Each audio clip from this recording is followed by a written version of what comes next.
Today we're going to look at the career of the Emperor Leo I the Thracian, who reigned between 457 and 474. The central question that I want to ask about Leo's reign is, was he a butcher or was he a savior? And the reason why I want to ask that is because those tend to be the two dominant narratives about Leo's life and legacy.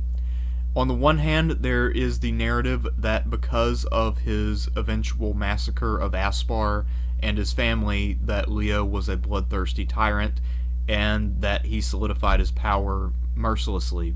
On the other hand, some modern historians have compared the historical destiny of the East with that of the West, and they've come to the conclusion that Leo I, by acting out against Aspar, saved the East from falling into a military dictatorship comparable to what emerged in the West, and that it prevented the East from being carved up by various barbarian groups. Hopefully I will manage to show that there's some truth to both narratives, but also that both narratives have some serious flaws. And also my hope is that after you watch this video, you'll be a little better equipped to answer those questions for yourself. So anyway, let's dig in and see what we find. When Marcian died in 457, the line of succession was less than clear. And Leo the Thracian was not even on the radar. He was a pretty minor figure. So let's look at how he actually came to power. There were two real contenders in 457, and those were Anthemius and Aspar. Let's look at Anthemius first. He was Marcian's son-in-law. He was an experienced commander, and he's also the grandson of the famous Praetorian prefect Anthemius, who was responsible for building the Theodosian walls under the early part of Theodosius II's reign. So Anthemius, for whatever reason, was not able to take power. And a lot of that is because Aspar was his rival and wanted no part of an Emperor Anthemius. So Aspar, who was the commander-in-chief of the army at this time, and whose prestige was very high, decided that rather than trying to seek the throne for himself, which might have been problematic given that he was an Arian when most of the elite at court would have been Orthodox, he decided instead to be a kingmaker. So he went to one of his officers named Leo, a guy whose career he had created, and made Leo the emperor. So that is how Leo actually came to power. He was put there to be more or less a puppet. But that's not how things ended up working out, as we'll see. We don't really know all that much about Leo's life before he became emperor. We do know that he was from Thrace and that he rose through the ranks. He was probably not someone who was born into the elite, although he probably was not poor either. He was born in the year 401. He was an Orthodox Christian, and before he became emperor, the highest rank that he had held was that of comes, which is the Latin word for count. Now, it seems like Aspar looked for Leo to serve as a puppet, and based on what little we know, it looks like Aspar had been Leo's sponsor and patron throughout his career, and Leo doesn't seem to have done anything that really stood out as exceptional, and it looks like Aspar had a fairly reasonable expectation that Leo would more or less conform to his wishes. We also know that Leo had little to no formal education, which kind of makes sense given that he was a provincial soldier and not someone from an elite background. But he did have pretty good sense. That's been the consensus of most historians, that Leo was someone who had pretty good political instincts and who could think for himself. So this meant that he had a bit of an independent-minded streak, and Aspar would soon come to regret putting Leo on the throne.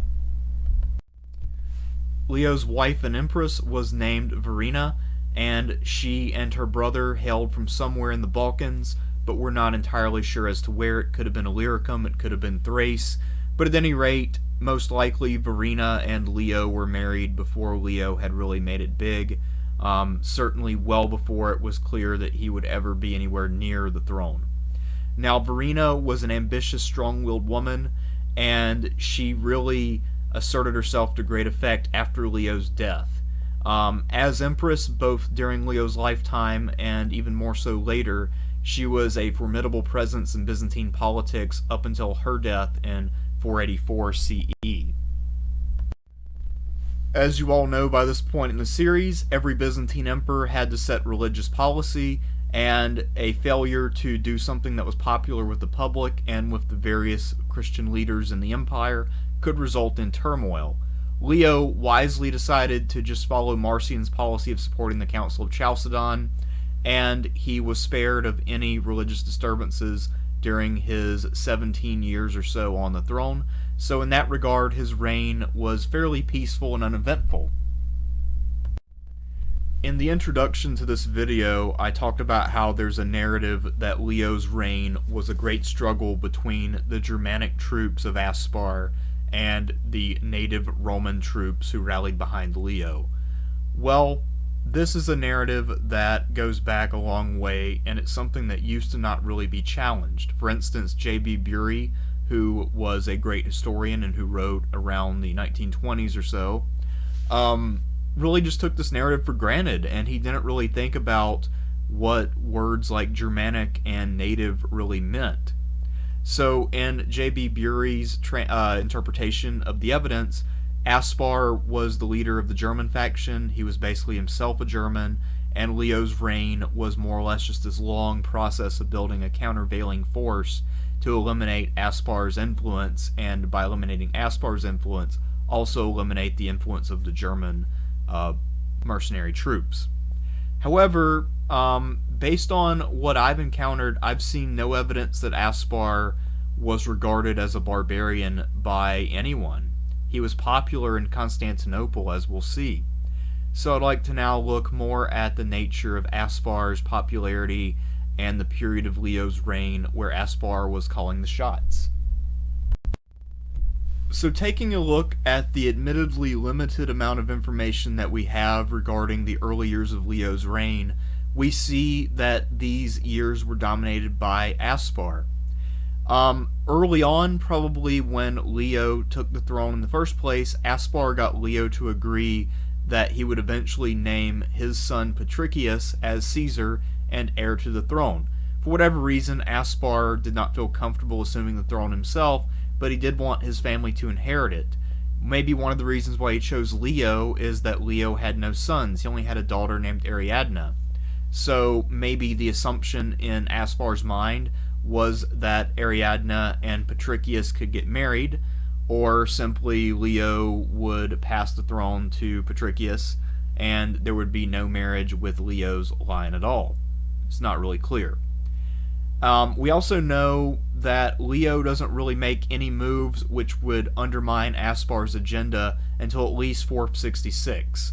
Up to that point, he seems to have been in lockstep with Aspar.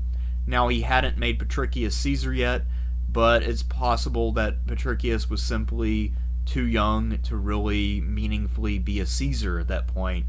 So there's no reason to suspect that Leo was dragging his feet or reneging on his agreement with Aspar at that point. Let's look at the best known event of Leo's early reign when Aspar was still in the driver's seat. So, in 465 in Constantinople, there was a major fire. On September 2nd, a fire broke out near the city's arsenal, and this fire raged for 3 days. This took out all kinds of stuff in the city, and caused enough damage that Leo himself actually withdrew across the Golden Horn and stayed for 6 months. Meanwhile, Aspar was back in the city, and he actually fought the fire in person, even though by this point he would have been an older guy. And he also was able to rally people in the streets around him to help. And I think we can call this in many ways Aspar's high tide. So on the one hand, we have the emperor who fled the city while this, great public servant Aspar was out fighting fires. And we also see that he must have had a fair amount of prestige with the locals, because he's able to get men to drop what they're doing and come help him fight a fire, which is always a dangerous undertaking, especially in the ancient world, where you don't really have things like fire hoses and a lot of the equipment that firefighters now have that helps. Also, the safety equipment, of course, really being the biggest thing that these ancient firefighters would lack. So this is something where Aspar really looks good, and we see just from circumstantial evidence that the public was responding fairly well to his efforts and rallying behind his leadership.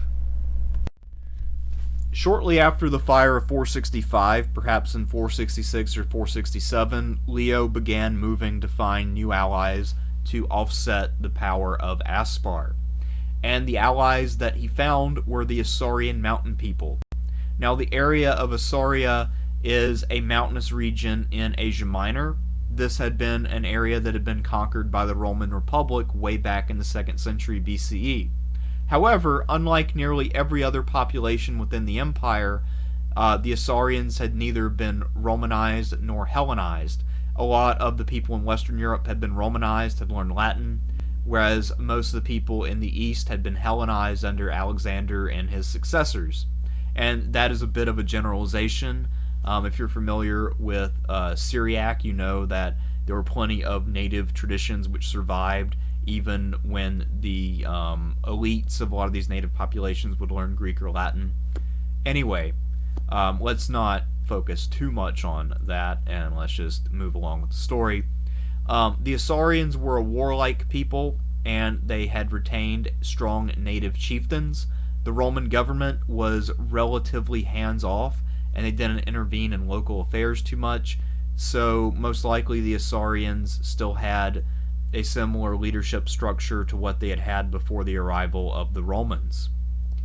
And Leo saw in this warlike people a potential counter to Aspar's Germans, because there were strong chiefs he could hire who came with their own retainers, and these men could form units in the army and be a counter to the force of Aspar, who would hire German leaders who had their own men. And we'll be introduced to a lot of these various German people, both in this presentation on Leo and later when we look at the careers of Basiliscus and Zeno. In 466 or 467, Leo made his move and officially allied himself with the Isaurians, and this took the form of his daughter Ariadne marrying the Isaurian chieftain Tarasicadissa, who had come to Constantinople. When they were married, Tarasicadissa changed his name to Zeno.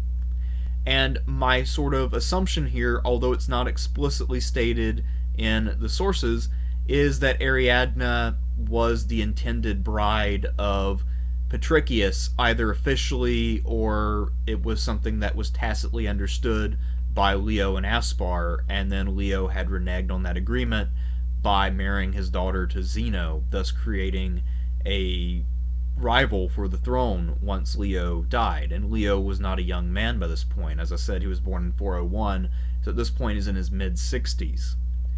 Now, after Zeno takes Ariadne as his wife and becomes Leo's son-in-law, there's now 4 years of intermittent but intense conflict between Zeno and his Isaurians on the one side, and Aspar and his sons and chief followers on the other. And the whole time Leo is kind of trying to sort of secretly back Zeno while not explicitly antagonizing Aspar to the point that Aspar will revolt.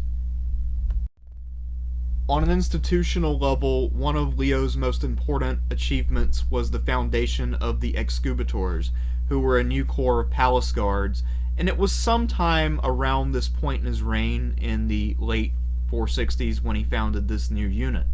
The initial Excubitors were probably composed of Isaurians, since at that point they seemed like the most loyal troops that Leo had at his disposal, and certainly when Zeno was on the throne, pretty easy to guess that he would want his Isaurian countrymen as his primary bodyguard. This was a 300-man force. Many ancient units were composed of 300 men. It was not just the Spartans at Thermopylae. And this unit would last as a bodyguard until the 6th century, at least, possibly beyond that. Now, by the mid-8th century, we know that the Excubitors still existed, but they were no longer an imperial palace guard. They were now a field unit. And we also know that this field unit with the name Excubitors was still around in 1081, but we don't really know what happened to it after that. So this was one of the more long-lasting legacies of Leo. In In 467, Leo decided that he needed an emperor in the west who was favorable to the interest of the east, so he decided to put his old rival Anthemius on the throne. Now, his official rationale is that King Gaiseric of the Vandals was trying to install a puppet emperor, so Leo wanted someone who could limit the influence of Gaiseric, and he wanted someone who would hopefully keep Italy somewhat stable. So he chose Anthemius, and he worked with the Roman general Ricimer to set up Anthemius. However, Ricimer would later have Anthemius murdered in 472 after the two of them had a falling out.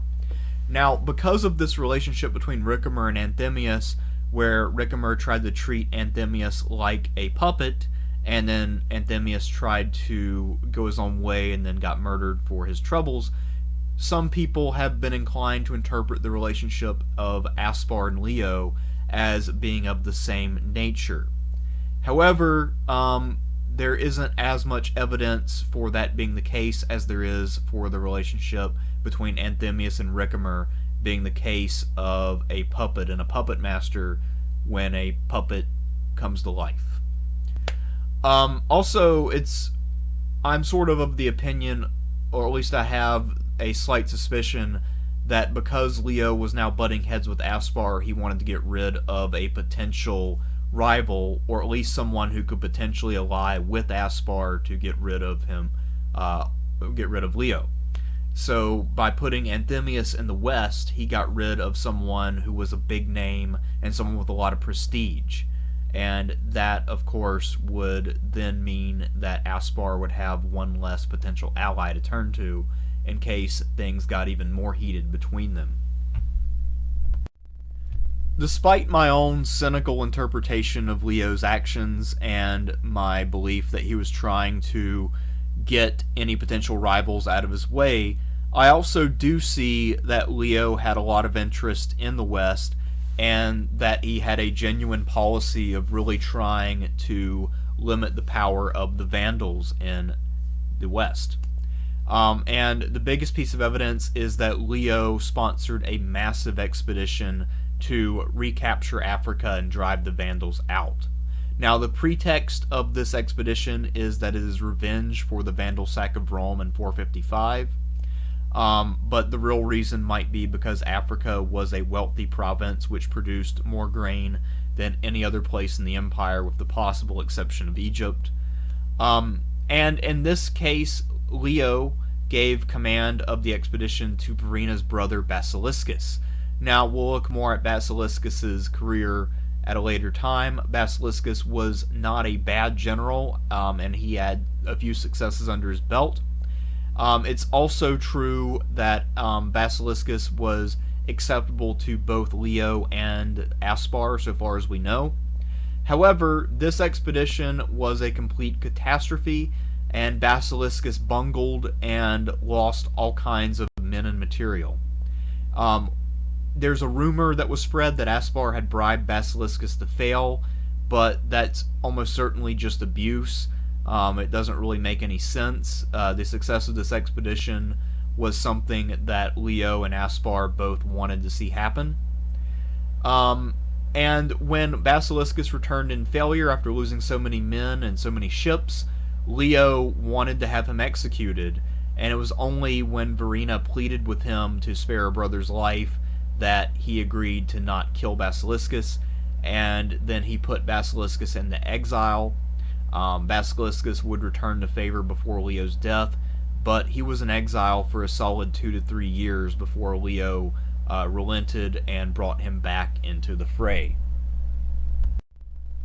The year 469 seems to have been the low point in Leo and Zeno's struggle against Aspar.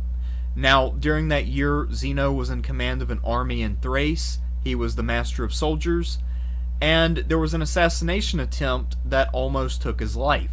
So Zeno decided to leave the scene. He didn't have the complete loyalty of the men in Thrace. After all, he was an Isaurian, not a Thracian or a German. And he was nominated as the master of soldiers in the east, and he went to his native Isauria in order to suppress a bandit chief named Indicus. While Zeno was off the scene, Aspar confronted Leo and forced him to nominate Patricius as Caesar, as they had agreed years before. And this led to a famous confrontation between Leo and Aspar, where they exchanged some harsh words. This is recorded in the historian Zonaras 14.1. And in that passage, what happens is that Aspar says to Leo that it's not really worthy of his office of emperor to lie so much and to not keep his word. And then Leo retorts that it is not fitting for a servant of the emperor to threaten him and force him to do things against his will. So this is sort of the official point in 469, with the assassination attempt on Zeno, and then the confrontation where the two men basically tell each other that they are now enemies, where we see that their relationship has broken down and most likely is beyond repair. Now, here is where the evidence starts to become a little more ambiguous. As I said earlier, it looks like the population liked Aspar quite a bit, despite the fact that Aspar was an Arian and not an Orthodox Christian. However, when one of Aspar's sons, Patricius, became Caesar, this was an outrage to the city's population and to the church hierarchy. So there was a major demonstration in the Hippodrome where people were protesting the fact that the heir to the throne was an Arian. They didn't want a heretic on the throne. So Leo had to appear before the demonstrators, and he appeased them by saying that Patricius was in the process of becoming Orthodox, and then had Patricius betrothed to his youngest daughter, Leontia, who, to the best of my knowledge, never appears again. Perhaps in response to the negative reception of Patricius, Aspar and his sons began to feel that time was not on their side. Aspar's oldest son, Artiberius, decided to start making intrigues, so he began writing letters to the master of soldiers in Thrace, and he also began trying to alienate the Isaurian troops in Constantinople and turn them against Leo and Zeno. Now, at least one of the people who got a letter from Artiberius decided to give that letter to Zeno in the east, and as you might imagine, Zeno was not happy. Now, Artiberius, being the eldest son of Aspar and not being the guy who was selected as Caesar, is interesting. If I had to guess, I would say that perhaps Aspar, because he had some non-Roman heritage, had Artiberius by a wife who was not all that prestigious in the Roman world, whereas maybe Patricius was born to a woman who was of a Roman noble family or something like that. But what it looks like is that Aspar intended Artiberius to be his successor as a chief general, and then he wanted another son to be the emperor. So he was trying to establish a family dynasty, somewhat similar to the Ball family, where they're trying to get all of the shoe contracts and also have players in the league. That was a terrible analogy, but you know what I'm talking about. So as I mentioned above, when Zeno saw the letters that Artiberius had been sending out, he decided that the time had come to strike first against Aspar and his family. So he returned to the capital in 471, and he sent out assassins. So Zeno ordered the palace eunuchs to murder Aspar and Artiberius. Caesar Patricius was only wounded, and then he recovered. Apparently, he actually ended up not being executed. He was just relieved of his office as Caesar. Overall, this episode earned Leo the Sobriquet the Butcher. Leo was blamed for it, but it's pretty clear that Zeno was the guy actually giving the orders and pulling the trigger on this operation. The fact that Leo was called the Butcher for these actions does also imply that Aspar and his sons had some backing. However, as we saw above, there was a demonstration against Patricius, which shows that the population and the elite were somewhat divided in their opinion. So there were contradictory legacies at play, and that probably has a lot to do with the narratives that our sources tried to weave when they recorded the history of this period. Although Aspar and his more ambitious sons had been eliminated, there were still people who were eager to take up the mantle of Aspar. The reason is because Aspar seems to have been at least moderately popular with the populace, and he also had a great deal of prestige with the Empire's soldiers, especially the barbarian troops in the ranks. Early on, after the coup of 471, Count Asteres, who's an otherwise unattested person, tried to storm the palace with a mob, but the new corps of excubators were able to boot him out, and then he fled to Thrace, where he joined a leader of the Ostrogoths named Theodoric Strabo. And this is the first time we've encountered Theodoric Strabo. Suffice it to say here that he is not the same Theodoric as the guy who became Theodoric the Great of the Ostrogoths who settled in Italy. This is another Theodoric who was also in charge of Ostrogoths, which is confusing, but for the most part, it's easier to just think of him as Strabo, or TS, or something of that nature. Anyway, Strabo also wanted to fill Aspar's shoes, and because of the tenuous nature of Leo's grasp on power, and the fact that a rogue count had tried to storm his palace, Leo was willing to negotiate with the would-be successors to Aspar, and he granted Theodoric Strabo the office of Master of Soldiers in Presente.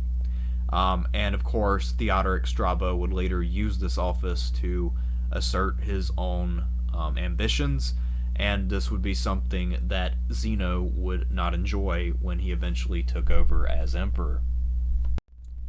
So, despite the grand catastrophe of 468, where Leo had lost his entire expeditionary force, he still had an interest in the affairs of the Western Roman Empire.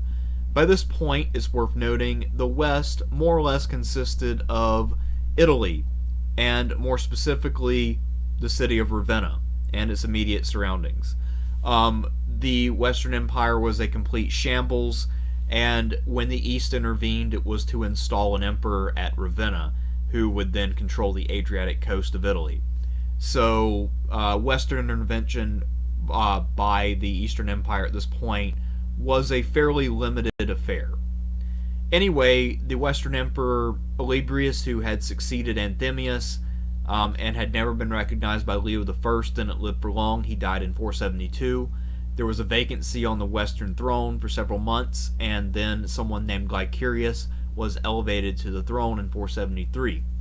Leo I disapproved of Glycerius, and he did so strongly enough to mount an expedition to replace him.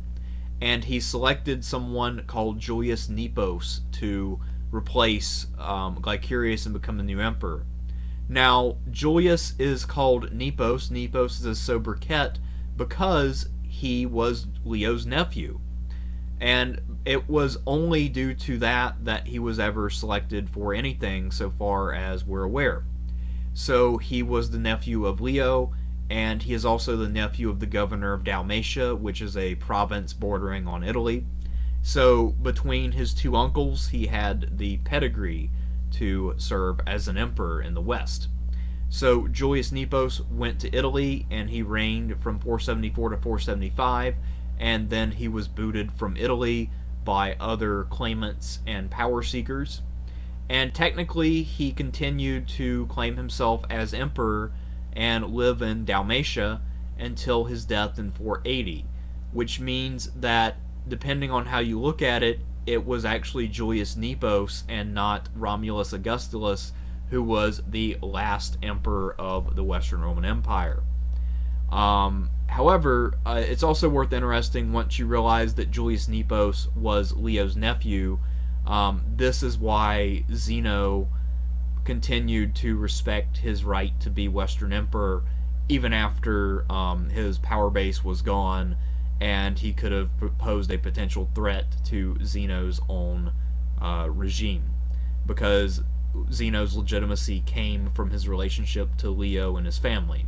So he had to sort of walk a little bit softly around Julius Nepos, lest Julius come to Constantinople and cause problems. After all, Julius literally had nothing else better to do after 475. So let's look at Leo's legacy. So Theodoric Strabo's Ostrogoths are now a hostile force in the Balkans, and this will be a problem that Leo never deals with. It gets passed on to Zeno, and the problem will continue for over a decade. There is the end of German domination, if you believe that was ever really a thing. The domination of Aspar is probably a more accurate way to put it, and Aspar was backed by Germans. But as far as it being a German domination as such, I'm a little hesitant to call it that. However, to get rid of the Germans, Leo had to import a lot of Isaurians, and Isaurians were considered every bit as barbaric as the Germans in the eyes of the population of Constantinople. In addition, Leo had allowed Isaurians to hire themselves out as bodyguards for the rich.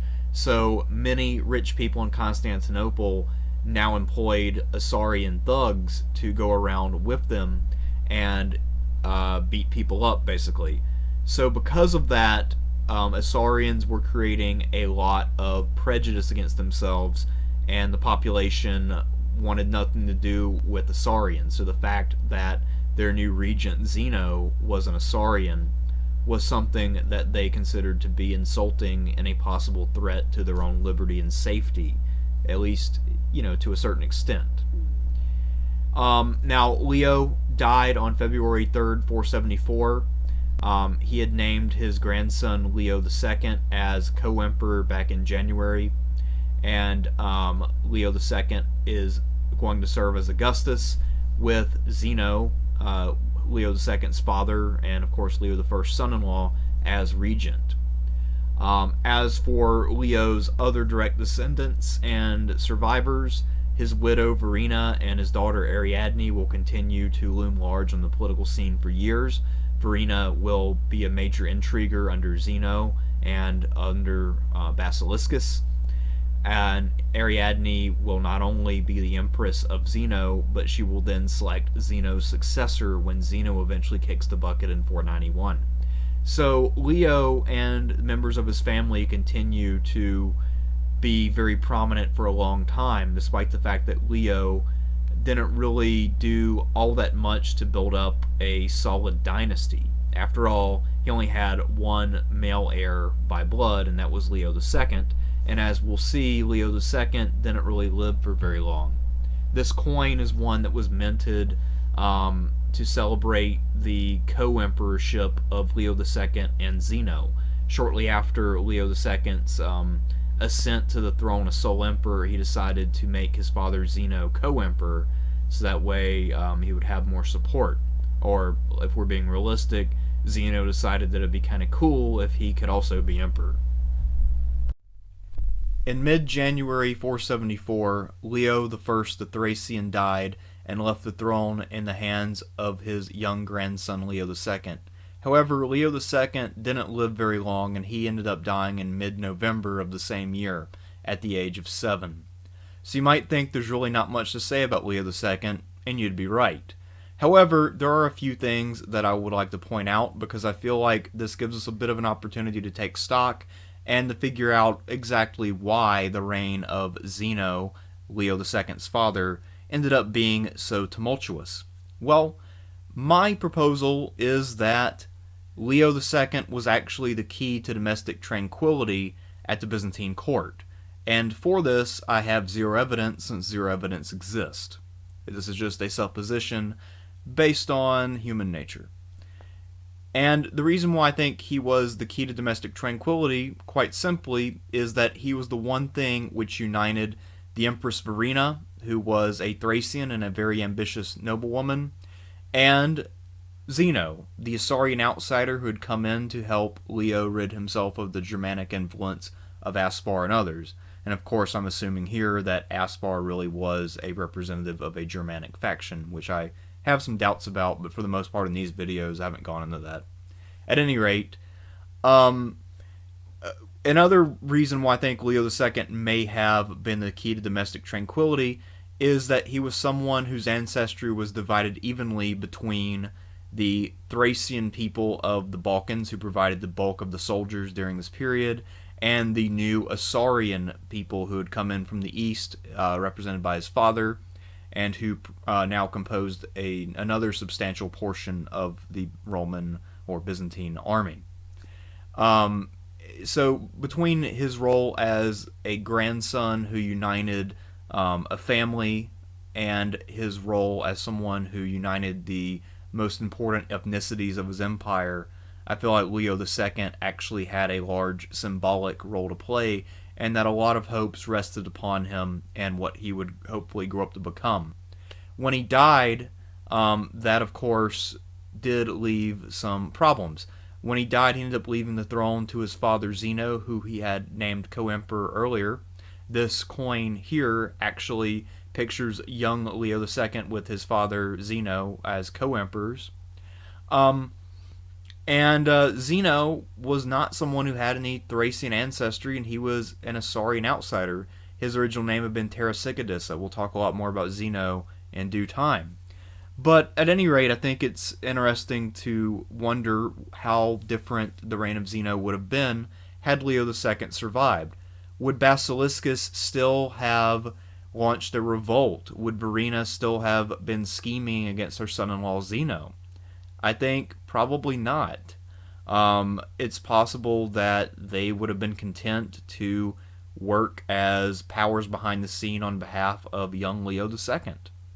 And I don't know that the army or a lot of the palace guards would have really brooked much intrigue at the expense of a 7-year-old emperor.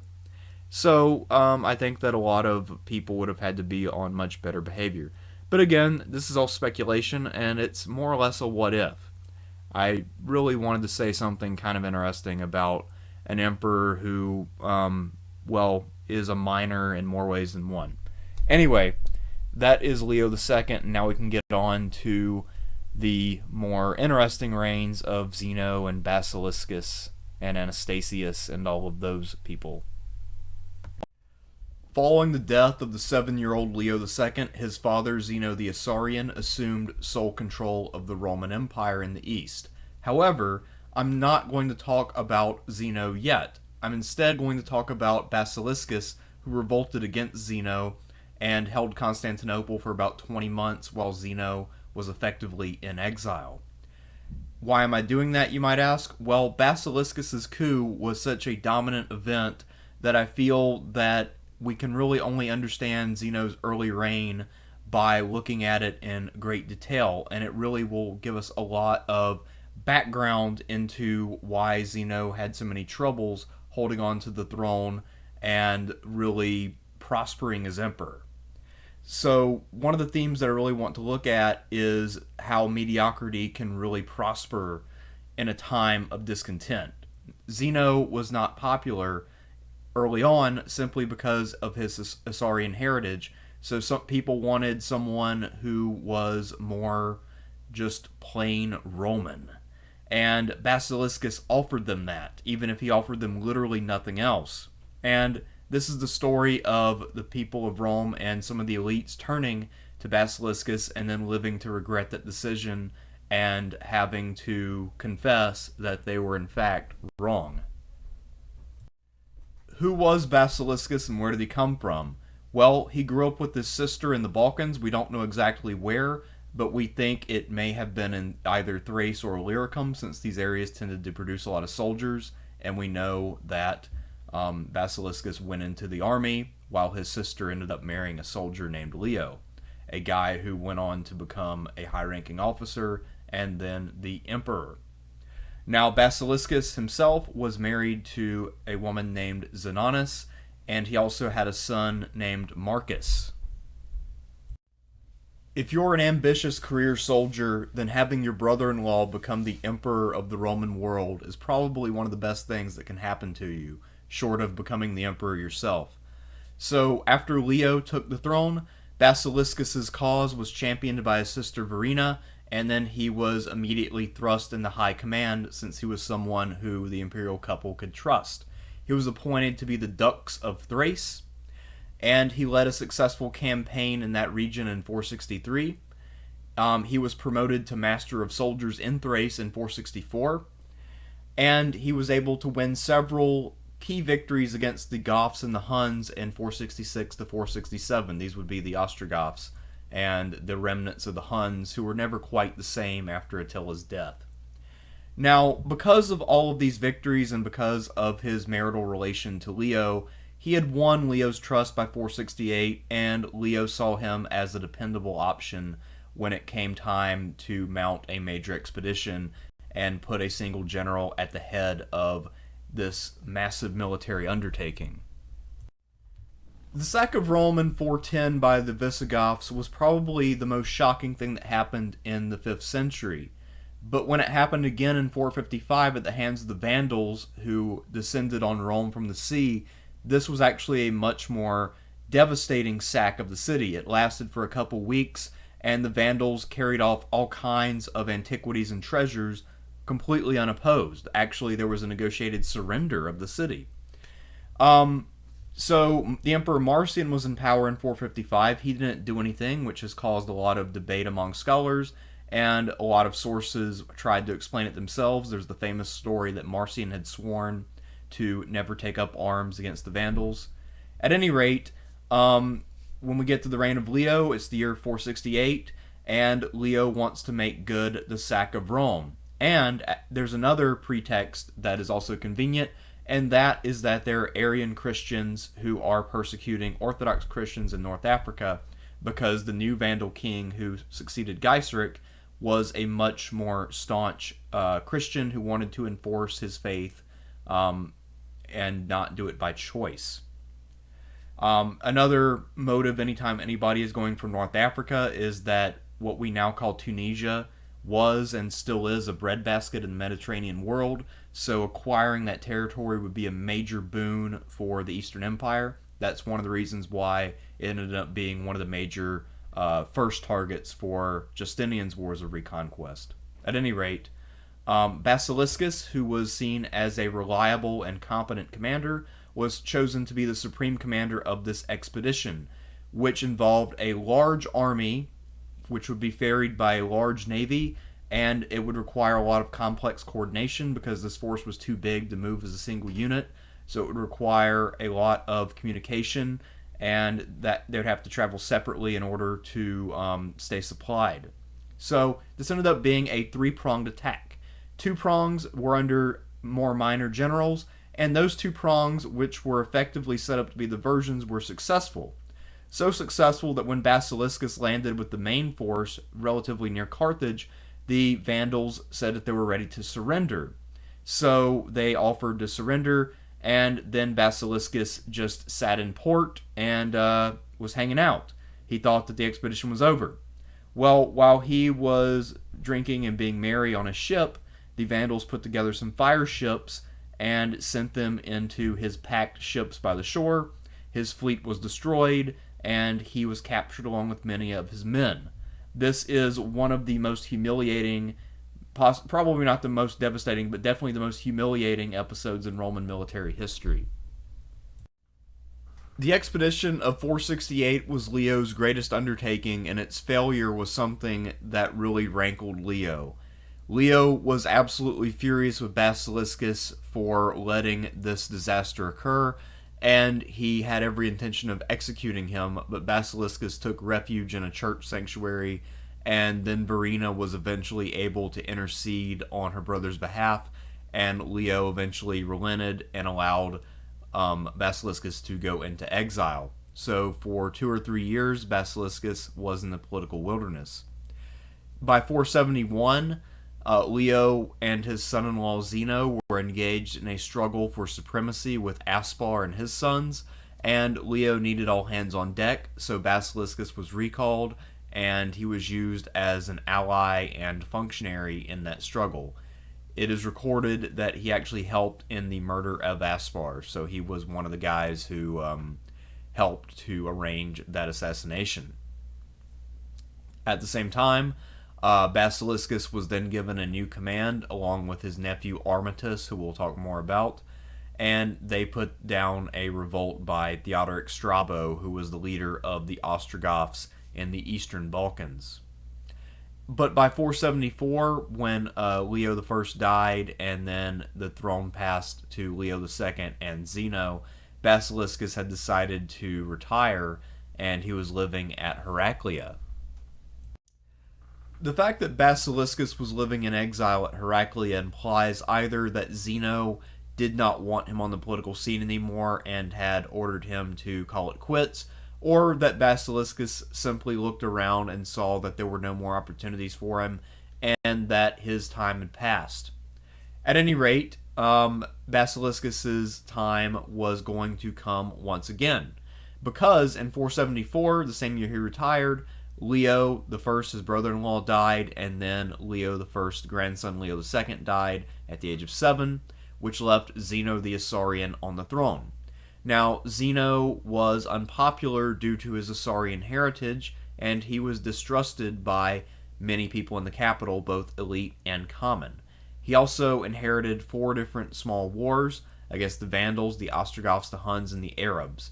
So, between the foreign crises that Zeno was having to manage and his Isaurian heritage, he was deeply disliked. Why were the Isaurians disliked? Well, we'll recall back to the video on Leo. Leo had allowed many Isaurians to come to the capital, and they had mostly hired themselves out as bodyguards for the wealthy, in which capacity they were used mostly as thugs.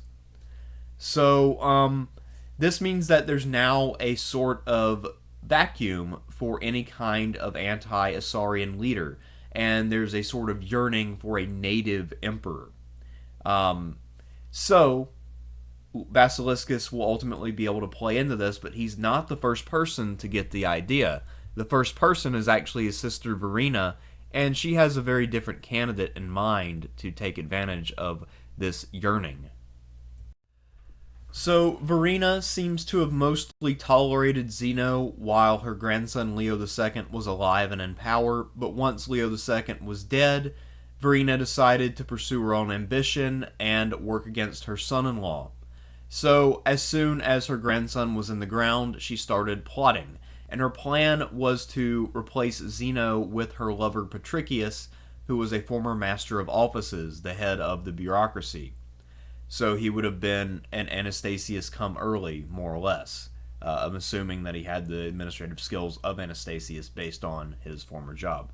Now, Verina, as usual, turned to her brother Basiliscus for help. He was an experienced person with a big name, and she wanted him to help her out by winning over key Isaurian officials, Ilus and Trocundes, and she wanted those 2 Isaurian brothers to break away from Zeno and throw their lot behind Patricius, and Basiliscus would be her messenger to them. At the same time, Verina's role in this plot was to convince Zeno that he was in danger, and he believed her. At this point, he had no reason to distrust her, and he fled to Isauria, which enabled the coup to get underway.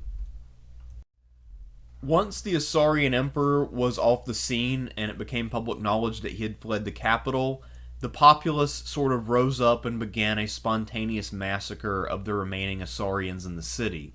And they probably numbered at least in the thousands and probably somewhere over 10,000. So this was not a small massacre. There would have been literal blood in the streets. At the same time, though, Patricius was not going to take the throne, because when Basiliscus had won over the support of Ilus and Trocundes, he had also won over some other chief ministers and some senators. And when he realized that he had the support, maybe they either didn't like Patricius, or he just simply went to them and used his own name and, betrayed his sister from the outset. I don't know exactly how he did it. But at any rate, he won key supporters, and then he sort of took the leadership of this anti-Isaurian movement and had himself crowned emperor, and he quickly followed up by having his wife Zenonis crowned as empress, and then had his son crowned as Caesar, and then later Augustus.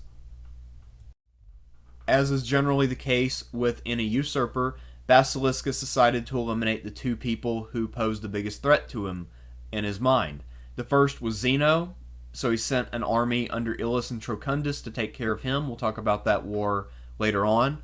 And he also immediately ordered Patricius to be executed.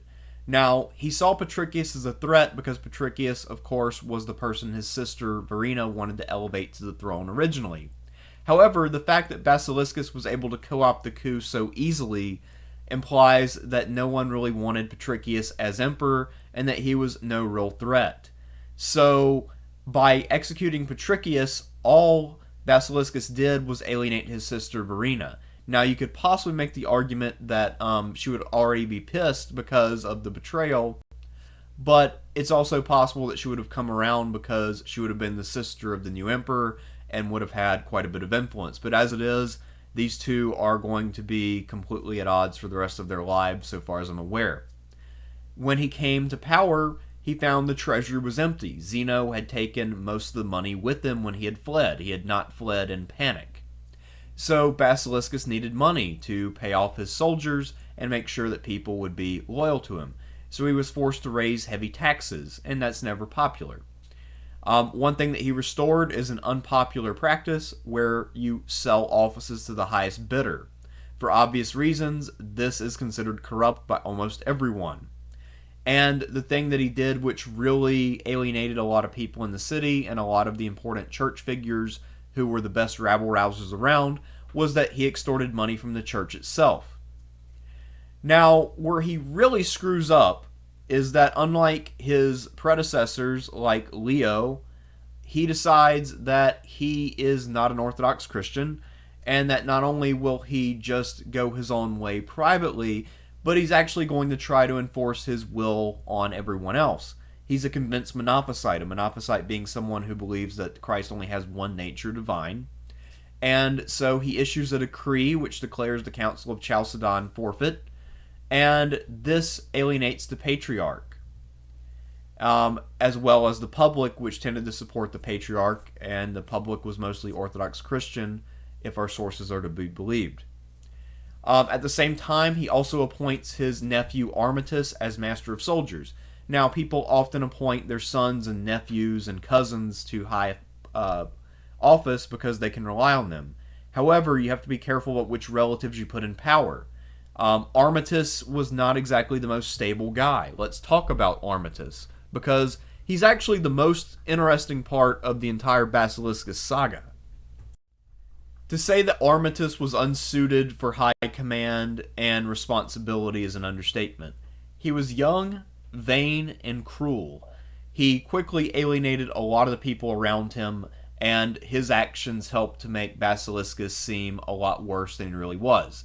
Because when you have officials going around committing acts of cruelty, this reflects very poorly on the emperors who promote these people. This is one of the things which really undermined the popularity of the Emperor Valens back in the 4th century. So, under Leo I, Armatus had gotten his start, and he had actually gotten things off on the right foot by cutting off all the hands of a bunch of Thracian rebels that he had caught. This was considered cruel and unusual punishment in the eyes of most Byzantines. It was considered to be a bit unnecessary. So Armatus already had a reputation, and he did not really mature or change. And I would say that he comes off as a lot like the Achilles that we see Brad Pitt portray in the movie Troy. He was someone who was a total douchebag. One of Armatus's most interesting habits is that he liked to actually dress as Achilles. And then he would parade through the streets in the Hippodrome, and he would really get delighted when someone would observe that he's dressed like Achilles, and if they would comment on his looks in a favorable way, he would really just preen and be proud. Someone told him that his rosy cheeks reminded them of Pyrrhus, and that also went through his head, and he thought about trying to call himself Pyrrhus rather than Achilles for a while. So this is someone who is deeply unstable and should not have been entrusted with much responsibility. Yet, he is effectively Basiliscus's chief general due to his office of Master of Soldiers. Although Basiliscus was a deeply incompetent ruler, he does seem to have had a certain degree of charisma. Remember, when he was sent to win over Ilus and Trocundus for the cause of Patricius, he managed to win them over to his own cause. And then he got them to fight a war against their fellow Isaurian Zeno on his behalf, while the population of Constantinople with his approval and his tacit support, was massacring other Isaurians. However, you can imagine if you're Ilus and Trocundus as this war against Zeno drags on, and Zeno is able to sustain himself with all the gold that he took, you start to get weary of the war, and you also start to really doubt Basiliscus and his regime because of all the things that are going on against your people back in the capital. And as time passes, Basiliscus really starts to alienate people in the capital. Over his 20-month reign, people really start to get tired of him. And officials at court start to contact the various generals like Ilus and Trocundes and ask for them to shift their support back to Zeno, because they just think that this level of corruption and this attempt to force the empire to become monophysite is simply beyond the pale and unacceptable. Basiliscus was ultimately undone by two things. One, the fact that he did not deliver a quick knockout blow to Zeno, who had no intention of relinquishing the throne, and two, his own corruption and incompetence, which alienated all of the key people around him and made them pine for the good old days of Zeno the Isaurian, which they hadn't really experienced more than a couple months of, at any rate. So basically what happens is that as Ilus and Trocundes are fighting this long war against Zeno, they have won some battles, but they haven't managed to win anything decisive. Ilus, who is the senior of the two brothers, does manage to capture Zeno's brother Longinus, and that gives him leverage against Zeno, so he feels like he will be able to switch his allegiance back to Zeno and protect himself against any backlash. So Ilus and Trocundes are able to reconcile with Zeno, and for Zeno's part, he wants to get back in the power. That's his number one objective, so he's willing to accept the insincere apology of Ilus, who, by the way, continued to keep his brother in captivity. Another key supporter of Basiliscus in the Balkans actually was Theodoric Strabo, the leader of one group of the Ostrogoths, and Basiliscus hadn't done enough to appease him, because Theodoric Strabo was supposed to get one of the Master of Soldiers jobs that ended up going to Armitus. So Theodoric is also not willing to come to the aid of Basiliscus should something go wrong, and he's kind of on the fence now about who to support. So what happens is Zeno and Ilus will join forces, and they have a large Isaurian army, and now they're marching back to Constantinople. So in order to try to shore up the home front, Basiliscus quickly backtracks on all of his unpopular ecclesiastical policy. He reinstates the Council of Chalcedon. However, the people aren't buying it. They know at this point that he's a monophysite, he's revealed his hand, and they are ready to be done with him. So no one is rallied back to his cause by his sudden and obviously opportunistic change of heart. Now that Zeno and Ilus are marching on Constantinople, it might look like a 50-50 proposition from a military perspective. After all, Basiliscus controls the army of the Balkans, and Zeno now controls the army of the East, and these two forces are about equal in size and strength, so far as I'm aware. But Basiliscus has a sort of anti-ace up his sleeve. He has his nephew Armitus as his chief military commander. So he entrusts Armitus with the coming confrontation, which will occur outside of Constantinople. So when the two armies are supposed to meet, Zeno is able to win over Armitus to his cause. He promises to make Armitus Master of Soldiers for life, which means that Armitus will now get to parade around as Achilles until death does him part, and his son will be named as Caesar and Zeno's successor. So Armitus will not only get to be a great warrior on behalf of Byzantium, but his son will go on to become emperor. So Armitus, rather than fighting Zeno or joining him directly against his uncle, just stands aside. So he moves his army out of the way, and then Zeno is able to simply enter Constantinople. And here I have a picture of Starscream. If you've ever watched the Heavy Metal Wars Transformer movie from the late 80s, you know that as soon as Megatron ran into difficulty, that Starscream started kicking him while he was down and took command and, betrayed him in a pretty brazen manner. I think that that's fitting. This is essentially what Armitus did to his uncle Basiliscus. The defection of Armatus and his army meant that Zeno was able to take Constantinople without any real opposition, and he was able to capture the would-be imperial family.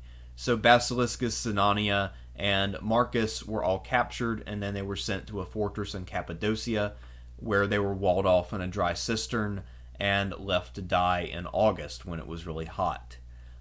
Later, after biding his time and initially fulfilling the terms of the agreement with Armatus, Zeno took measures and had him executed as well. You can't trust a traitor. Anyway, sort of the legacy of Basiliscus is that members of his family would continue to play a prominent role in Byzantine affairs. His estranged sister Verina would continue to intrigue against her son-in-law Zeno until she eventually met her death in 484. Surprisingly, not at the hands of Zeno, who probably should have had her executed based on how many times she tried to plot against him. And Basiliscus's niece was Zeno's wife Ariadne, and she would continue to be a major force in Byzantine politics for years, including selecting Zeno's successor Anastasius by selecting him as her new husband upon her old husband Zeno's death. So that's the closest thing that Basiliscus has to a legacy. I would say that his main claim to fame, the main thing that I think of when I think of him, is I think of Armatus strutting around like Achilles and being a complete and total tool. So anyway, now we can talk about the reign of Zeno, and we needn't go into a lot of detail when we talk about Basiliscus's usurpation, since all of that information is right here. In his famous Decline and Fall of the Roman Empire, Edward Gibbon more or less dismissed Zeno by saying that he was a weak ruler and that his role in history was more or less just holding down the fort until Justinian could come to power and then launch his wars of reconquest. And I think that Gibbon's dismissive attitude has really lessened the potential interest in Zeno that I feel should be there.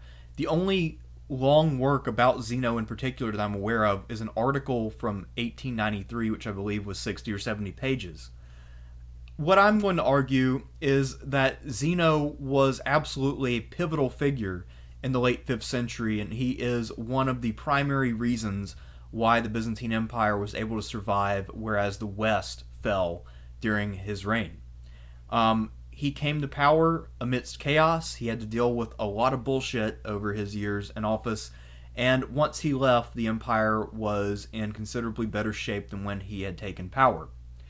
Now, full disclosure, Zeno is probably my favorite emperor, so I am inclined to see him pretty favorably, but the reason why I like him so much is because, just like Heraclius and a number of other of the more interesting emperors, he's someone who had to deal with constant crisis and who was yet able to overcome almost all of these crises and either break even or come out ahead. So without any further ado, let's talk about Zeno the Isaurian and his reign, which lasted from 474 until 491. While we've already met Zeno in my previous videos on Leo and Basiliscus, I think that it's fitting that we have a proper introduction here. Zeno's original name was Tarassus, the son of Codissa, and he was born in Isauria around the year 425. I saw one person online date his birth to the year 421. Either way, it doesn't make too much of a difference. His full name among the Isaurians was Tarasicadissa. That combines his given name and his father's name, and I imagine it just translates to Tarassus, son of Codissa. He had a brother named Longinus, who will be one of his primary supports throughout his reign, and who will try to succeed him once Zeno dies. Apparently, Zeno's family seems to have been prominent among the Isaurians, and he was regarded as one of their leaders. By the 460s, Zeno lived in the capital with his wife Arcadia, and there is one story that he already had 2 daughters by Arcadia, and that they entered the church, but they probably died young or never had sons because they don't really appear again. It's also possible that they were simply invented and they never actually existed. A lot of our sources on Zeno's personal life are not terribly clear, and most of them are also pretty hostile. So now I'd like to talk about Zeno's service under Leo I. I talked about this in greater detail in my video on Leo I, so if you want to see a fuller account of this, then I suggest that you find that video. It should be just a couple videos up on the playlist. At any rate, Zeno rose to prominence under Leo in 464 when he did him a political favor, and then he was one of Leo's favorites from then on. By this point, it looks like Leo was trying to plot against Aspar. Aspar had been the guy who put him on the throne, and now Leo was chafing under Aspar's attempts to control him. And then in 466, this is a major milestone for Tarassus. This year, he decides to change his name to the more Greek-sounding Zeno, and he married one of Leo's daughters named Ariadne. In 467, Zeno is then firmly a member of Leo's government, and he's entrusted with troops in the field. This is also the year that Zeno's son Leo II is born. Of course, Leo II will succeed to the throne after the death of Leo I, as we talked about in the previous video as well. Now, Zeno served as the master of soldiers in Thrace in 468, and during that year someone tried to assassinate him. It's pretty clear that it was probably someone working for either Aspar or his son Artiberius. That made Zeno flee to the more friendly east, where he had more Asarian supporters around, and he stayed there until 471. During that time, the most notable thing that he did was defeat an invasion of Armenia led by a tribe called the Tazani. In 471, Leo had Aspar's family eliminated, and from what I can gather, it looks like Zeno played a leading role in that effort, as he was by this point more or less Leo's right hand. Early in 474, Leo I died, and then Zeno's son Leo II, who is Leo I's grandson, came to power.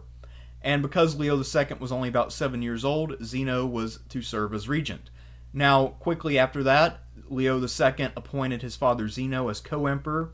We can see this coin here, which shows the two of them together. The small child is Leo II, and the larger adult is Zeno. And the problem, though, is that young Leo II died in November of that same year, 474. And as I talked about in my video on Leo II, it's my belief that the only thing tying Zeno, the outside Asarian, to his in-laws, who were probably of Thracian stock and considered themselves to be more firmly and clearly Roman, that Leo II was the link between these two otherwise variable factions. So as soon as Leo II was dead, plots began to form against Zeno, and they came from his in-laws, like Verina, the widow of Leo I, her lover, whose name escapes me at the moment, and her brother Basiliscus, who after a grave political failure decided to get back in the arena. And of course I have more information on all of these things in both my videos on Leo II and Basiliscus, but again, in this format I will keep this account a little more brief since I've already covered that ground elsewhere. So just so we understand Zeno a little better, I just want to let everyone know that his personal life early in his reign was as much of a nightmare as his professional political life. So not only had he lost his young 7-year-old son Leo II, who coincidentally was also his main connection to the throne, but he also had another son who had also died, and probably had died at about the same time. This son was also named Zeno after his father, so here I'm just calling him Zeno the Younger. It appears that this Zeno was born to him by his first wife Arcadia, who had probably either died or they had been divorced before he married Ariadne. At any rate, Zeno the Younger died as a young man while living at court, and because of the long period during which Zeno was a court fixture, starting in about 466, it's possible that the younger Zeno died in the 460s or early 470s, even before Leo I. It's also possible that the younger Zeno died during the first couple years of his father's reign. At any rate, we don't really hear any references to him doing anything or being kidnapped. Kidnapping Zeno's relatives seems to have been a common tactic used against him. So it's probable that he was actually dead before Zeno really assumed the purple on his own. The sources accuse the younger Zeno of debauchery, but that's kind of just a stock thing that the sources did to young men who died, say in their teens or 20s. They would just say that they drank themselves to death. And it's also just a way to try to smear the character of Zeno the Elder because he was an Isaurian, and as such, he was just by definition a degenerate if you are someone who has a pro-Roman and pro-Greek culture bias. Arguably, the biggest handicap under which Zeno labored throughout his entire reign was the stigma of being a Saurian. So let's look into that in depth. I mentioned this briefly in my Leo I video, but I think that it's worth exploring more now. So, for centuries, the Isaurians had been under Roman rule. They had been converted to Christianity. They were Orthodox Christians. However, because they used their own language, they were regarded as barbarians. They spoke neither Greek nor Latin as their native tongue. And once Leo I had imported a bunch of Isaurian troops out of the mountains into Constantinople, this had alienated the population of Constantinople against the Isaurians. The Isaurians, like a lot of Roman troops, demanded to be fed, housed, and entertained. This meant that they could sometimes be rowdy, rob people, beat people up, rape women, do all kinds of things that would not ingratiate them with the populace. And because they are seen as outsiders and they don't blend in, that makes the alienation worse than it would if they were seen as being kinsmen. So Thracian soldiers don't really have the same stigma because they're seen as basically Greek or Greek-like. Or at least they are more Roman than not. So while the city dwellers might still see a lot of them as rednecks or as a little bit different, it's not quite the same.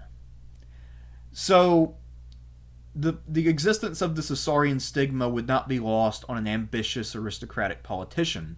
If you're someone who has a solid link to one of the previous emperors like Maurice or Leo, you can, and indeed many of them did, capitalize on this Isaurian prejudice in order to gain a following and try to overthrow Zeno to take the throne in their own right. So if you're looking for the fuel that helped people like Basiliscus and the younger Marcian to try to revolt against Zeno, it lies in this Isaurian stigma. That is the source of their power. However, it seems like they over-relied on the hatred that the population felt for the Isaurians, and that they didn't really plan with due diligence, and that might be one reason why all of these various coups against Zeno ultimately did not succeed. Once again, I run the grave risk of being self-referential. However, if you want the full story of Basiliscus's coup, I suggest that you watch my video on Basiliscus. Here, I'll just give you a brief outline. So, what happened is the former Empress Verina started launching a plot, and her plan was to put her lover on the throne. And she recruited her brother Basiliscus to try to help her. And her role in the coup was to convince Zeno that his life was in danger and that he needed to flee. So she did her part, and Zeno left the capital fearing for his life. Unfortunately for the plotters, Zeno was smart enough to take the treasury with him. So, during the course of this coup, Basiliscus is the guy who's the front man who approaches all the different people to get them to give their support to the coup, and he decides that a better head for the coup would be himself. So he suborns the coup and takes over in his own name, and he will rule in Constantinople from early 475 into 476. And that's part of why I put his video before Zeno's, even though Zeno technically was in power first, since the early years of Zeno were dominated by Basiliscus. What ends up happening is that Zeno was in grave difficulty because his supporter and fellow Isaurian Ilus defects to Basiliscus, and then Ilus is charged with hunting down Zeno. However, Basiliscus proves to be a corrupt, incompetent ruler who was also a Monophysite, and between those things he managed to turn many people in the capital against him. And this made them pine for the good days of Zeno. In addition, Basiliscus allowed a massacre of Isaurians living in the capital, and if you're someone like Ilus and you are an Isaurian, you can see why he might be worried about that and might have some reservations about working for someone like a Basiliscus. So this helped to ultimately reconcile Ilus with Zeno. So what I want to do is take stock of the events which led to the restoration of Zeno and then look at the political landscape now that Zeno is back in power. So, what happened over the course of Illus's campaign against Zeno is that Illus managed to capture Zeno's brother Longinus, and therefore had a degree of leverage over Zeno. It looks like Illus kept Longinus in captivity for quite some time before he released him. So the two Isaurian leaders, Zeno and Illus, made an agreement and decided that Basiliscus had to go, so they joined their armies together and marched towards Constantinople. So Zeno was then able to eliminate Basiliscus, and he did so by suborning Basiliscus's nephew and heir Armatus by the promise that he would make Armatus his own Caesar.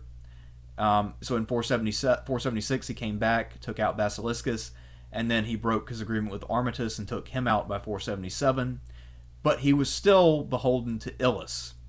Also, side note, one of the reasons why I'm pretty certain that the younger Zeno was gone by 477 is the simple fact that Zeno agreed to make Armatus his heir. Had his son been living, I doubt that he would have been so flexible on that account. Anyway, despite the fact that the population had seen that there was something worse than having an Isaurian emperor, they still didn't really like Isaurians very much. During this time, there were three major sources of military power. You had the Isaurian mountaineers, the Thracians and Illyrians, who lived in the northern Danube area, or the south bank of the Danube, the Balkans. And you also had Germans like the Ostrogoths. So, and if you wanted to be in power, you had to have support from one or two, or ideally all three of these groups. That's sort of the way that politics worked in the time of Zeno. Another problem that Zeno will run into is that the Ostrogothic leader Theodoric Strabo, who led the Ostrogoths in the Eastern Balkans, had backed Basiliscus and was now a dedicated enemy, despite the fact that he hadn't helped Basiliscus during his final crisis. And of course, we should never lose sight of the fact that although they were now ostensibly allies, Illus held leverage over Zeno, and in many ways was to Zeno what Aspar had been to Leo. By no means should we see Zeno as a straight-up puppet, but at the same time, he was not free and independent in the full sense. He didn't have complete control over events because he had to keep his chief follower happy. And we'll see that in many of the crises which follow, Zeno has to rely heavily on Illus to resolve those issues, which implies that Illus was retaining quite a bit of power in his own right, and that was why Zeno kept having to turn to him. So let's proceed and look at how events play out from here. So now let's discuss the best known and most controversial event of Zeno's reign, the fall of the Western Roman Empire. So right after Zeno had retaken the throne in 476 and had gotten rid of Basiliscus, he received an embassy from Odoacer in Italy, and this embassy gave him the imperial robes of Romulus Augustulus and said that an emperor in the West was no longer necessary. Odoacer told Zeno that he was content to be Zeno's vassal. For the most part, Zeno was not really in much of a position to intervene, and he acquiesced to Odoacer's request. He appointed Odoacer Patrician of Italy, which thereby basically just gave Odoacer permission to rule Italy in his own right, more or less, but he also made Odoacer swear nominal loyalty to Julius Nepos, who was a former Western emperor, someone who was now living in Dalmatia, and who had gotten both his nickname and his position by virtue of being Leo's nephew. Now, the thing that Zeno got out of this deal is that Julius Nepos, due to his supposed duties as Western emperor, was sort of honor-bound to remain in the Western Balkans where he could keep an eye on Italy, rather than coming to Constantinople where he could use his position as Leo's nephew and a fellow emperor to challenge or undermine Zeno in some way. So Zeno's rationale here is pretty clear. He wanted to keep Julius at arm's length. Now, Julius Nepos dies in 480, and I imagine for Zeno that's a pretty big relief. That's one potential thorn in his side that never gets a chance to do any pricking. And it looks like Zeno and Ottawalker remain friendly until at least 480, and most likely even beyond that. I guess there is some speculation that Zeno might have been angry about the forced abdication of Romulus Augustulus, but actually, based on what I'm about to show you, I think that there's pretty good reason to believe that Zeno had bigger problems at home, and that if you really think about the state of the Western Empire, it most likely wasn't that big of a surprise, even if it was still somewhat of a shock to the people in Constantinople. It looks like after having dealt with Basiliscus that Zeno was very cautious when it came to anyone with a tie to Leo I. However, he doesn't seem to have seen the obvious danger from the living relatives of other recent emperors. So, for instance, he completely missed the danger posed by Marcian. And this Marcian was a grandson of the Emperor Marcian, who had reigned from 450 to 457, and who was also the son of the former Western Emperor Anthemius, and therefore also related to the famous Praetorian prefect named Anthemius, who would have been his great-grandfather. So this is someone who has an impeccable pedigree, and he's been related to almost everyone we've actually talked about in this series so far. Or at least he's been related to someone who was relevant at every stage of the series up to this point, dating back to the reign of Arcadius.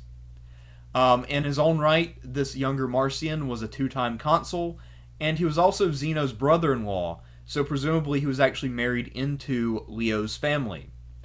So a better and stronger rival is really hard to imagine. Now, this Marcian decided to revolt in 479, and he was aided by his two brothers, who would have had very similar pedigrees.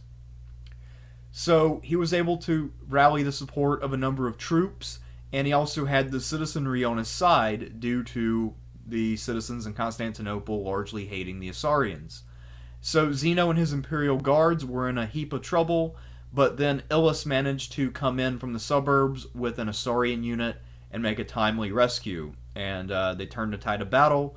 Marcian and his brothers were captured and exiled. They were sent to Cappadocia, but then they revolted again, and Ilus had to march into Cappadocia and put them down. I presume at that point they were put to death. It seems like Zeno was a bit reluctant to put people to death. Some people say it was because he was soft or weak, but I think that it's actually because these relatives of former emperors were sort of his claim to the throne, or at least the common relatives that they shared, like Leo I and Marcian, the former emperor. So he was reluctant to shed the blood of people who had imperial blood in their own veins. That would be my reading, at least, of why he was so reluctant to shed blood. But at any rate, in this case, it was a bad decision since he ended up having to put down Marcian twice rather than just once. In 480, Zeno played a game of tabula. And this might sound like trivia, except that this particular game of tabula, which is a game that's quite a bit like backgammon, ended up being the most significant game of tabula to ever be played. So, during this game, he had an extremely unlucky dice roll and ended up losing. And to commemorate his unlucky defeat and bemoan his luck more generally, he wrote a detailed poem about the game, in which he described both his pieces and his opponents and what had happened in great detail. And luckily for future players of Tabula, the historian Agathias decided to preserve this poem in his work, and he recorded it in full. So, in the 19th century, scholars reading this account in Agathias were able to reconstruct the game based on Zeno's poem. So, that's why I said this is the most important game of Tabula ever played. And I think that it's also neat because it highlights exactly how unlucky Zeno was. This is someone who lost all of his kids and can't seem to catch a break. He keeps getting revolted against. He's being extorted by his chief general. Things just don't go well for Zeno. He's someone who is profoundly unlucky. And I think that this game of Tabula demonstrates that pretty brilliantly. Earlier, when I was talking about the coup of Basiliscus, I mentioned that Basiliscus had had a supporter named Theodoric Strabo and that he had led a group of Ostrogoths in the Eastern Balkans. Well, let's look into the details of that, because this struggle between Zeno and the two Ostrogothic rulers named Theodoric is actually the greatest diplomatic and military challenge of Zeno's reign.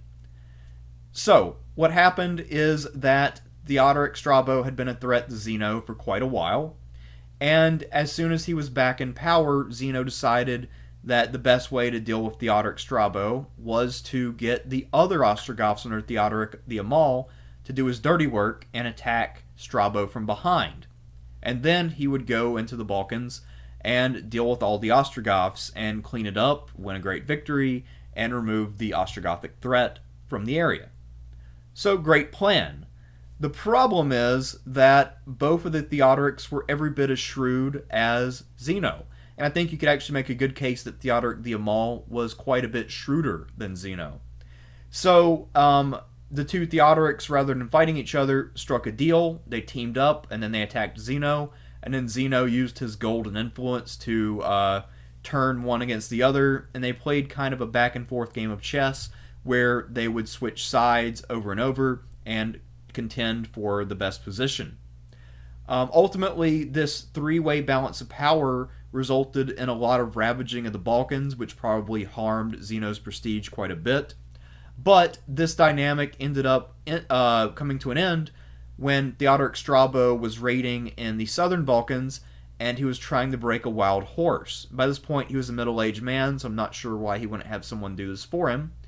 And he happened to be doing this in camp, and the horse threw him, and he happened to land on top of an upraised spear. So much for him. Now, there's only one major Ostrogothic ruler, and that's Theodoric the Amal. And he'll continue to pose a threat to Zeno, but at this point, the politics of it becomes quite a bit clearer. Chronologically speaking, the next major event in Zeno's reign is the passage of the Henoticon in 482. Now, to give a little bit of background on this attempt at religious compromise, if we backtrack to 451, the Council of Chalcedon had condemned the Monophysite view of Christ, that Christ only had one nature, and that nature was divine. However, that viewpoint was still dominant in the East despite the Council of Chalcedon 30 years earlier. So, Zeno issued the Henoticon in 482, which tried to find common ground between the Monophysites and the Orthodox who followed the Council of Chalcedon. And more or less what this does is it affirms almost all of the Orthodox views while sidestepping the Christological debate that was the source of that divide. This is supposed to unite the Christians of the Balkans with the Christians of the Eastern provinces. And it looks like a pretty pragmatic solution, and it looks like it also kept internal peace. However, it didn't satisfy everyone by any stretch of the imagination, and the Pope especially, two of them in a row in fact, were deeply dissatisfied with this, and this was a period both before Zeno came to power and later where the Pope would excommunicate patriarchs and even emperors on a relatively routine basis over this very disagreement. However, there's also a little more to that than meets the eye, because this is also a period when the papacy is attempting to expand its recognized area of competence when it comes to ecclesiastical affairs, and the primary rival that they have is the Patriarchy of Constantinople.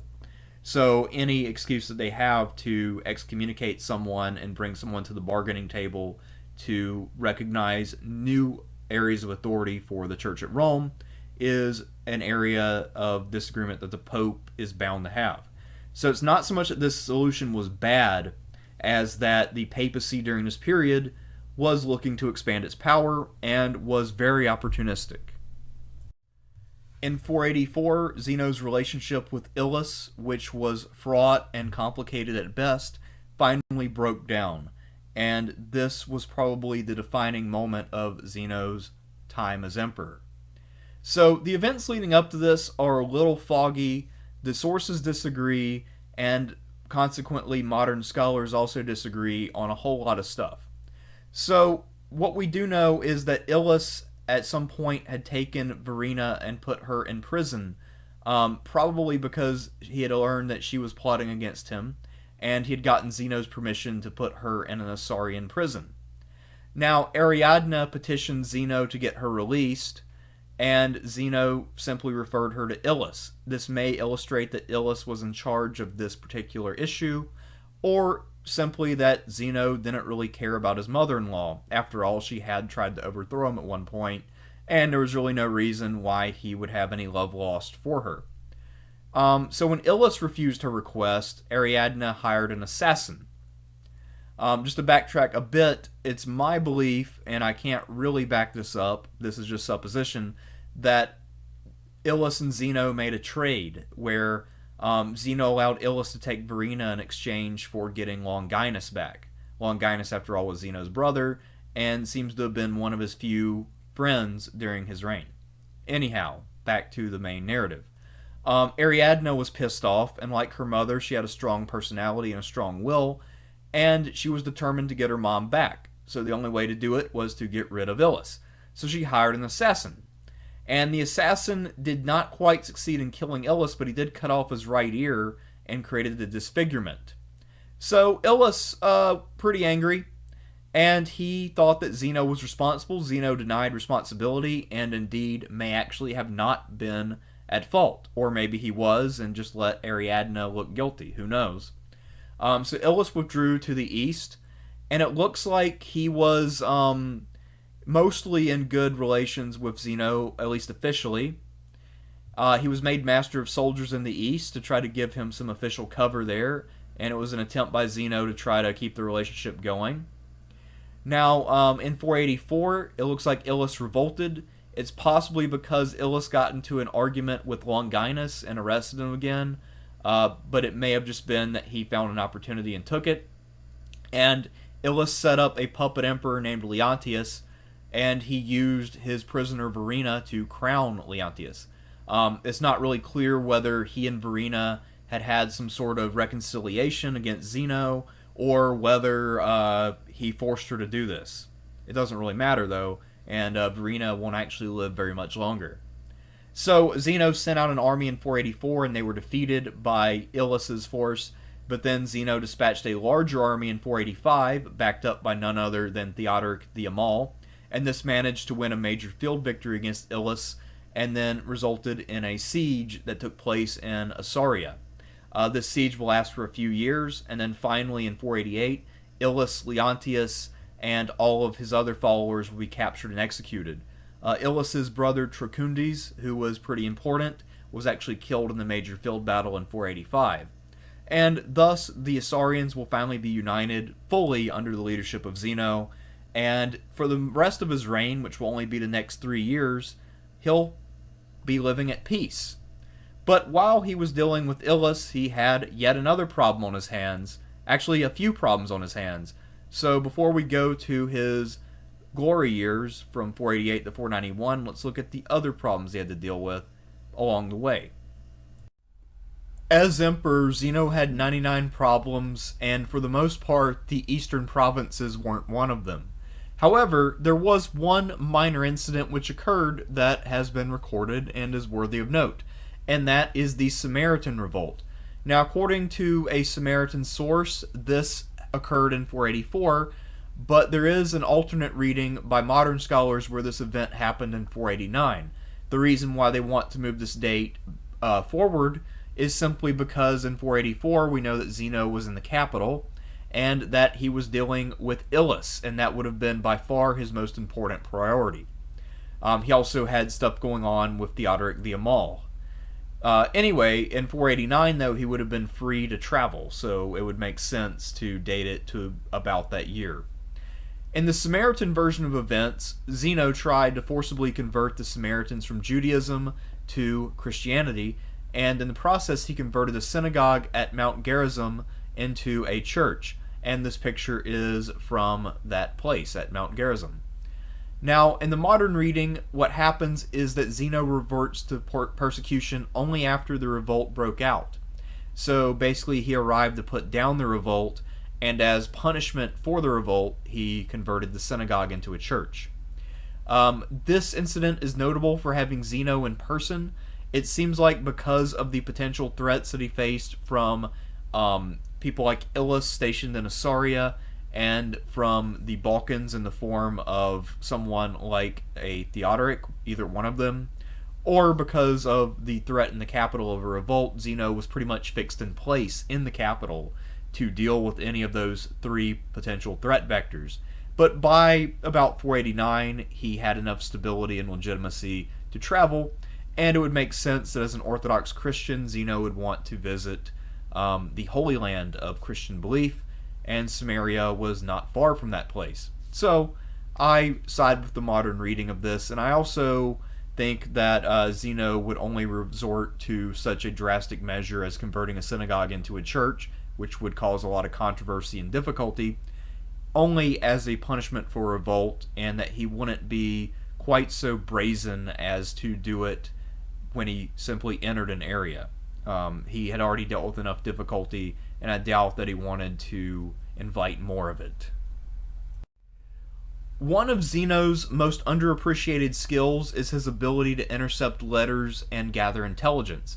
Back when he became Leo's best friend, in 464, he had intercepted a letter from either Aspar or his son. When he helped to execute Aspar and his son, he intercepted another letter, and it seems that as an old man, he hadn't lost his touch. He found yet another letter, this time from Ottawalker to Ilus, and it seems that Ottawalker had written to Ilus when Ilus was under siege, and his revolt was not going well, and that Ottawalker had tried to coordinate with Ilus. So Zeno was upset about that, and he was even more upset when Ottawalker began to raid some of his possessions in the Balkans. So at this point, Zeno no longer sees Ottawalker holding the office of patrician as being acceptable. He sees Ottawalker as an enemy and a threat, and he's looking for a way to deal with him. However, he's just dealt with his biggest foes. He's an old man, and maybe he's not ready to strike at Italy at this point, or able to. So Ottawalker is on his hit list, but he's probably not very close to the top at this juncture. So you might think that with Theodoric Strabo out of the way, the other Theodoric by himself wouldn't be able to pose that much of a threat, but you'd be wrong. So in 484, Theodoric the Amal had joined up with Zeno in his war against Ilus. But then by 486, with Ilus besieged, Theodoric had decided to go his own way, and he cut off the water supply to Constantinople and was trying to lay siege to the city. Now, if you look at the size of Constantinople, which would have had anywhere from 500,000 to a full million people at this time, perhaps even more, some of these population estimates are pretty variable and they're a little bit all over the place. But at any rate, this is a city which needs its water from aqueducts from the outside. So Theodoric had Zeno by the short hairs. And this was enough to bring Zeno to the negotiating table, and he decided to look for a permanent solution to the threat of Theodoric and his Ostrogoths. And the two of them were able to hash out an agreement. And this ends up being the most important agreement that Zeno makes as emperor. By 487, it was clear to both Zeno and Theodoric the Amal that neither of them would be able to destroy the other. Both of them were too strong to eliminate, and the fact that both of them were as strong as they were would prevent either of them from ever achieving their desired policy outcomes. For Zeno, that policy outcome was a Balkans under direct imperial control, free of the Ostrogoths. For Theodoric, that goal was a homeland somewhere in the Roman Empire, where he didn't really have to be under the emperor's thumb in any but the most nominal sense. So how do they both get what they want? Well, that's where Ottawalker came in. Ottawalker had officially gotten himself on Zeno's shit list. So Zeno was willing to allow Theodoric to take his people and go to Italy and rule it like he pleased. Which in the eyes of some Romans, probably seemed like a complete betrayal. He was giving up Italy to this barbarian group which had been ravaging the Balkans. However, Zeno, being a pragmatist, realized that Italy was lost, and that Ottawalker was not really Roman, at least in his eyes, or the eyes of the people of Constantinople, and he wasn't really going to be in a position to retake Italy anytime soon. So this was a deal that actually made a lot of sense for Zeno. I would say that the bigger winner would still be Theodoric because he gets a homeland. So Theodoric the Amal launched his invasion of Italy in 488. He more or less had Ottawalker under siege in Ravenna within the first year or so, and he eventually was able to capture Ottawalker by 493. And after Ottawalker is dealt with, Theodoric is then able to go on to establish the Ostrogothic Kingdom of Italy. This earned him the name Theodoric the Great, and he would rule until his death in 523. Under Theodoric and his immediate successors, Ostrogothic Italy became a major power. It was generally prosperous, and it featured quite a bit of high culture. Some of that, as I've argued in the past, was also due to Ottawalker's good management while he was in charge. But anyway, both parties won, and after Theodoric left the Balkans in 488, Zeno's life improved greatly. By 488, Zeno had dealt with all of the major crises of his reign, and he was able to live in peace for 2 or 3 years until his death in early 491. Now, the most likely reason for his death is that he had an epileptic seizure and died. By this point, he would have been in his mid to late 60s, and you can imagine that with a life as stressful as his, and with pre-modern medicine, that Zeno didn't really have that much left in him. However, there is one alternate tradition, and again, it's a hostile one because Zeno is an Isaurian. And in this tradition, Zeno had passed out drunk, or maybe had a minor stroke or something like that. And Ariadne had seized on the opportunity to have him buried alive, even though she knew that he was alive. And the people burying him had just gone right along and buried him alive because no one really liked him. The story's probably not true. It's just an example of how anti-Isaurian and more particularly how anti-Zeno the sources were. So anyway, by 491, Zeno was dead. So now let's look at his legacy. Due to the hostility of the sources and Gibbon's disinterest in Zeno, he has been largely overlooked, and when he is remembered, it's normally as a weak emperor who presided over constant chaos. However, Zeno was a little more complex than that, as I hope that I've shown. While there are some people who just sort of look at him as being a barbarian since he was of Isaurian extraction, it's pretty telling that he chose the name Zeno as his Greek name, since Zeno is a throwback to the founder of Stoicism, which puts him in good standing with both the Greek and the Roman tradition, since the Romans, of course, took Stoicism and ran with it. He also showed a great deal of culture when he wrote his poem about that game of tabula. So we know that he was highly educated and intelligent as well. He was able to face internal and external enemies, often at the same time. He was able to deal with great personal loss, and yet he was able to outlast all of his opponents and then pass his empire on intact. I would say that the thing that makes Zeno fascinating to me is that he's sort of the first of these Sisyphus figures.